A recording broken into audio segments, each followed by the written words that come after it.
નમસ્કાર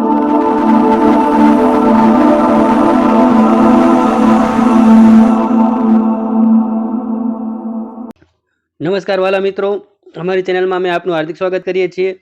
મિત્રો, આજના વિડીયોમાં આપણે જીએસઆરટીસી હેલ્પર ભરતી માટે આઈટીઆઈ ટ્રેડના મોસ્ટ ઇમ્પોર્ટન્ટ એમસીક્યુ પ્રશ્નોની ચર્ચા આ વિડીયોમાં કરવાના છીએ। આજના વિડીયોમાં આઈટીઆઈ ટ્રેડના જે પ્રશ્નો લેવામાં આવ્યા છે તે આવનારી જીએસઆરટીસી હેલ્પર ભરતી માટે ખૂબ જ ઉપયોગી સાબિત થઈ શકે તેવા છે, માટે વિડીયોને અંત સુધી જોવાનું ભૂલતા નહીં। ચાલો આજના વિડીયોની શરૂઆત કરીએ પ્રશ્ન નંબર 1 થી। પ્રશ્ન 1, નીચેનામાંથી કર્મચારીઓની સલામતી માટે કયું યોગ્ય છે? તો મિત્રો, આ પ્રશ્નનો સાચો જવાબ છે ઓપ્શન બી, તમારા કામ પર ધ્યાન કેન્દ્રિત કરો। પ્રશ્ન બીજો, નીચેના ફરજિયાત પ્રતીકનું નામ આપો।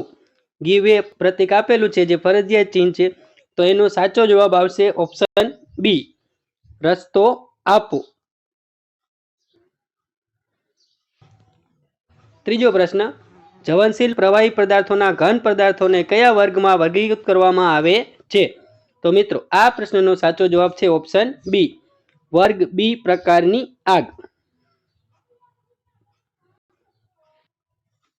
ચોથો પ્રશ્ન, તાત્કાલિક જીવન બચાવ પ્રક્રિયા કઈ છે? તો મિત્રો, આ પ્રશ્નનો સાચો જવાબ છે ઓપ્શન એ, પ્રાથમિક સારવાર। પ્રશ્ન 5, ચેતવણી ચિહ્નનું નામ આપો। નીચે જે ચેતવણી ચિહ્ન આપ્યું છે તેની આપણે ઓળખ કરવાની છે।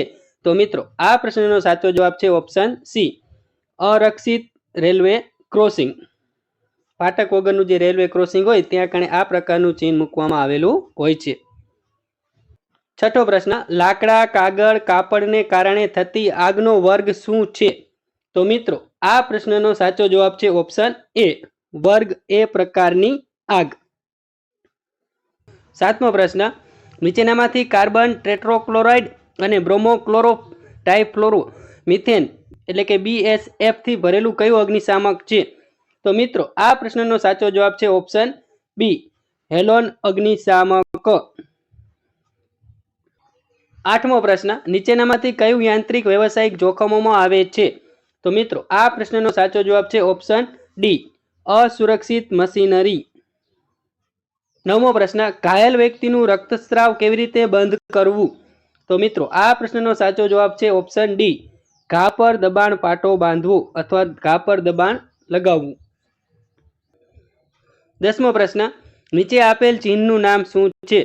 તો મિત્રો, અહીં નીચે જે ચિહ્ન આપેલું છે તેનો સાચો જવાબ છે ઓપ્શન ડી, રાહદારીઓ માટેનું ક્રોસિંગ એટલે કે ઝીબ્રા ક્રોસિંગ। 11મો પ્રશ્ન, આગ લાગવાના 3 પરિબળો કયા છે? તો મિત્રો, આ પ્રશ્નનો સાચો જવાબ છે ઓપ્શન એ, બળતણ, ગરમી અને ઓક્સિજન એ આગ લાગવાના મુખ્ય 3 પરિબળો છે। 12મો પ્રશ્ન, ગોલ્ડન અવર્સ તરીકે ઓળખાતા સમયગાળાને શું કહેવામાં આવે છે? તો મિત્રો, આ પ્રશ્નનો સાચો જવાબ છે ઓપ્શન એ, ઘટના પછી પ્રથમ 30 મિનિટ। જે કોઈ પણ અકસ્માત પછીનો જે 30 મિનિટનો સમયગાળો છે તેને ગોલ્ડન અવર્સ તરીકે ઓળખવામાં આવે છે। 13મો પ્રશ્ન, કાર્યસ્થળ પર અકસ્માત ટાળવાનું પ્રથમ પગલું શું છે? મિત્રો, આ પ્રશ્નનો સાચો જવાબ છે ઓપ્શન સી, સલામતીની સાવચેતીઓનું પાલન કરીને। પ્રશ્ન 14, નીચે આપેલ પ્રતીક શું દર્શાવે છે? તો મિત્રો, અહીં આપેલા ઓપ્શનોમાં સાચો જવાબ આવશે ઓપ્શન સી, રોકો એટલે કે સ્ટોપ, જે રોકવા માટેનું, થોભવા માટેનું ચિહ્ન દર્શાવે છે। 15મો પ્રશ્ન, કાગળના કચરાને અલગ કરવા માટે ડબ્બાનો રંગ કોડ શું છે? તો મિત્રો, આ પ્રશ્નનો સાચો જવાબ છે ઓપ્શન બી, વાદળી રંગ।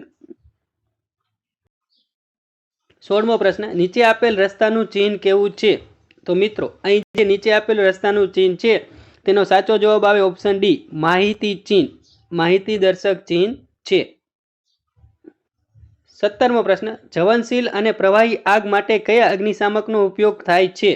તો મિત્રો, અહીં આપેલા પ્રશ્નનો સાચો જવાબ છે ઓપ્શન એ, ફોમ અગ્નિશામક। 18મો પ્રશ્ન, પ્રાથમિક સારવારના એબીસીમાં એ શું દર્શાવે છે? તો મિત્રો, આ પ્રશ્નનો સાચો જવાબ છે ઓપ્શન એ, હવા માર્ગ એટલે કે એરવે। 19મો પ્રશ્ન, પદાર્થોને કાર્બનિક સંયોજનોમાં વિભાજિત કરવાની પ્રક્રિયા શું છે અને તેનો ઉપયોગ ખાતર તરીકે કરી શકાય છે? તો મિત્રો આ પ્રશ્નનો સાચો જવાબ છે ઓપ્શન સી, ખાતર બનાવવું. મિત્રો 20મો પ્રશ્ન, પ્લાસ્ટિક કચરા પેટીનો રંગ કોડ શું છે? તો મિત્રો આ પ્રશ્નનો સાચો જવાબ છે ઓપ્શન ડી, પીળો રંગ. મિત્રો આજનો વિડીયો તમને પસંદ આવ્યો તો વિડીયોને એક લાઇક કરી દેજો. અન્ય મિત્રોને શેર કરવાનું ભૂલતા નહીં. જે મિત્રો હજી સુધી અમારી ચેનલને સબસ્ક્રાઇબ ન કરી હોય તે અમારી ચેનલને સબસ્ક્રાઇબ કરી લેજો. ચાલો મિત્રો, ફરી મળીશું એક નવા જ વિડીયો સાથે. ત્યાં સુધી રજા લઈએ. જય હિન્દ, અસ્તુ, વંદે માતરમ.